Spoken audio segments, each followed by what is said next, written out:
RPSC ने बहुत समय बाद एक सरल पेपर का आयोजन किया है। बड़े लंबा अरसा हो गया था आरपीएससी को एक पेपर को इस तरीके से बनाए हुए। तो आज हम असिस्टेंट प्रोफेसर का पेपर हुआ है। आज की तारीख है 7 दिसंबर, रविवार का ये पेपर था। जो इसमें 36% क्वालिफाइंग मार्क्स होते हैं। तो इसी के चलते आज ये 100 सवाल, जिसमें Rajasthan economy, Rajasthan polity, Rajasthan art and culture, history और ये पॉलिटी इसमें शामिल थी। तो ये 100 नंबर का पेपर था। 18 नंबर की इसमें अनिवार्यता रहती है। तो आज हम इस पेपर को देखेंगे। तो हम शुरुआत करेंगे पहले प्रश्न से। लोकायुक्त, ठीक है दोस्तों, गौर कीजिएगा। लोकायुक्त को हटाने के संबंध में यहाँ पे क्या पूछा है कि लोकायुक्त को हटाने के संबंध में निम्नांकित कथनों पर विचार कीजिए। तो इसमें पहला कथन अपन पढ़ेंगे कि उस पर केवल कदाचार या असमर्थता के आधार पर राज्यपाल द्वारा हटाया जा सकता है। आप देख सकते हैं जैसे कि लोकपाल, लोकायुक्त और लोकपाल दो लोग होते हैं, ठीक है, ये सेम सेम होता है। तो केंद्र में तो होता है लोकपाल और राज्य में तो लोकायुक्त।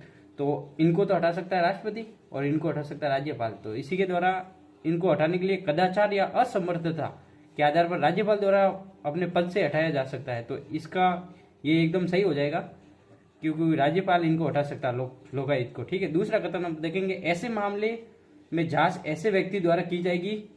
ये हटाने के संबंध में जांच की बात की जा रही है, ठीक है। तो यहाँ पे उच्चतम न्यायालय या किसी न्यायालय का न्यायाधीश या रह चुका हो। यहाँ पे दूसरे कथन में ये दिखाया गया है कि उच्चतम न्यायालय या किसी अन्य न्यायालय का न्यायाधीश। तो इसमें कथन है केवल फर्स्ट सही है, केवल फर्स्ट सेकंड दोनों सही है, या फिर न तो फर्स्ट या नहीं सेकंड, या फिर केवल एक सही। तो इसमें दोस्तों केवल एक सही होगा, क्योंकि इसमें जो न्यायालय का न्यायाधीश होता है ना, जो उच्च न्यायालय, उच्चतम न्यायालय का तो हो गया, लेकिन यहाँ उच्च न्यायालय लिखा हुआ है। उच्च न्यायालय का मुख्य न्यायाधीश होता है, ना कि अन्य न्यायाधीश होता है। तो इसके चलते ये सेकंड कथन सही हो जाएगा, केवल फर्स्ट सही होगा। और ये पहला सवाल डन हो गया यहाँ पर, ठीक है। अपने दूसरे सवाल की तरफ हम जा रहे हैं। राजस्थान राज्य मानवाधिकार आयोग निम्न में से किन विषयों पर स्व संज्ञान कार्रवाई कर सकता है? मानव अधिकार, मानवों के अधिकार से रिलेटेड है, ठीक है।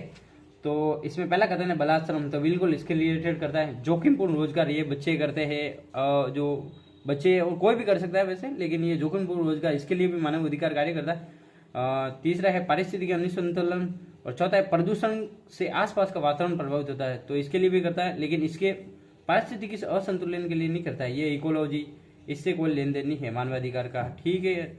इनके लिए वो सम्मेलन अधिक तरह से होता है, लेकिन मानवाधिकार इस मुद्दे पर कार्य नहीं करता।